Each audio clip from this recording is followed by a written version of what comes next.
Karibu sana katika kampuni hii ya Gram Africa pamoja na Mzuri Africa. Hii ni kampuni inayojihusisha na kilimo hifadhi. Tunazo mbolea za vimiminika ambazo tunaagiza kutoka Poland, na mbolea hizi zinatumika kwa mimea yote ambayo inazalishwa hapa nchini.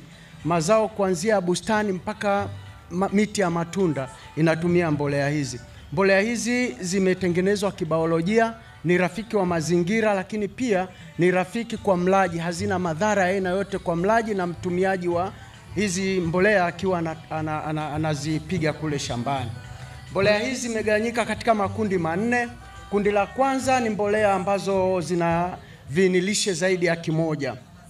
Kundi la pili ni mbolea ambazo zina viinilishe zaidi ya kimoja, lakini pia zinatusaidia katika swala zima la kurekebisha pH ya maji ili ziweze kufanya